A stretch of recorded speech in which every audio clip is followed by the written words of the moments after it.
My good, come on, we got a meeting to start here. Are y'all with us? I shouldn't give PT such a hard time, you know. A lot of people came here following their dreams. I'm sure some of your ancestors came here following their dreams, right? And people dreamed of all kinds of things. I bet you learned about some of the things that people chased coming here, huh? In school, like looking for gold and silver or fame. Some people even came here looking for spouses. And there were even people coming here to escape their sordid pasts. But I didn't do any of those things. I came here to fight. And that fight started for me in 1867 in Chicago when the yellow fever hit. I had a wonderful family, a husband and 4 beautiful children, and they all fell ill. And I stayed with them, and I prayed for them, and I held their hands, and I sat with them night after night, but they succumbed to the illness, and I had to bury my family. Just a few short years after that, I lost everything else I owned in the Great Chicago Fire. Now, I don't know what's supposed to be so great about it, or that damn Mrs. O'Leary or her blasted cat. Oh, I'm so sorry. Pardon my French. Reverend Donnelly always said that I could cuss the hair right off a man's head, and I see I've met some of you before. I apologize. But you know, my home wasn't the only thing that caught fire that day. All those tragedies sparked something inside of me that started a legend, and it was amazing because I was nothing but a simple dressmaker before all this happened. I was making clothes for some of the wealthiest people in Chicago, and I had a cozy little dress shop, and I would sit there and look out my window, and I would see the most wretched things. People starving, thin and bony and in shredded clothing, walking up and down the frozen Chicago lakefront. And I felt terrible. I'm sitting in here in relative comfort, and these people are starving and freezing. But what made me even more angry was that my employers, the people I sewed for, had far more than I did. And they didn't care at all. In fact, they wouldn't even look at these people. They would act like they didn't exist, like they didn't deserve to be noticed. And that always stayed with me. It hurt me inside, and I never forgot it. So when Providence left me with nothing, all right, that's a lie.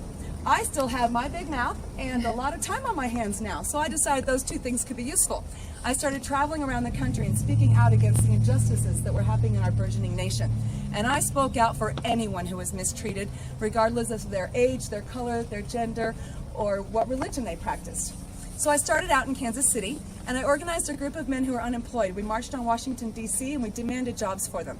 Then I went to Birmingham, and we organized a group of black and white miners in a nationwide coal strike.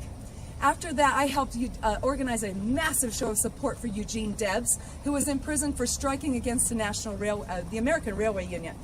And I didn't leave the women out of it either, ladies. If you were married to a coal miner or anyone who's mistreated, I might have gotten you to take a mop or a broom and march through the streets of Chicago demanding better working conditions for your husbands and your sons. And the kids, I got them involved too, and this is why. It broke my heart when I started traveling around the country. Our children were working in our textile mills, and they weren't just working, they were working like slaves, 60 hours a week. Did you know that's more than your parents work? And people who came before you helped change that so your parents don't have to work that much. She says, don't single me out. But kids helped too, because we went to Philadelphia and we organized a silk strike. And 100,000 workers, including 16,000 kids, marched through the streets demanding a shorter work week. And then in 1903, 100 children and myself marched from the Philadelphia textile mills all the way to New York, right up to Teddy Roosevelt's front lawn. We were so scared. You know how I know how scary we were? He wouldn't come out.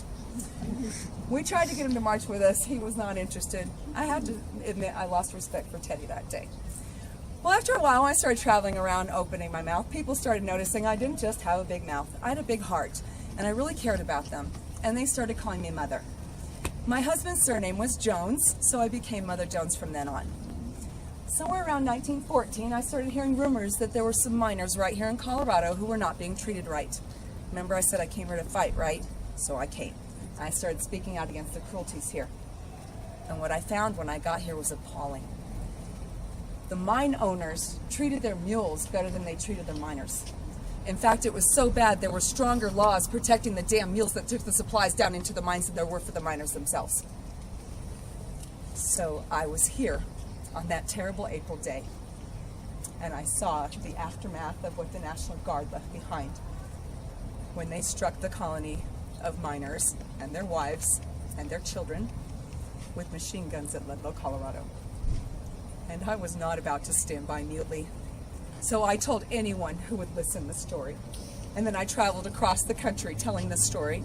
And then I went to the United States Congress and I testified for those poor souls.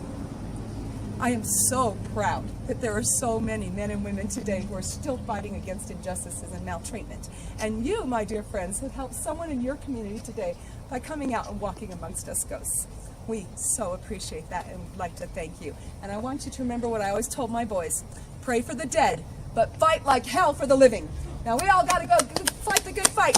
Let's go. You're still here. We have work to do. One foot in front of the other. Thank you for coming. We appreciate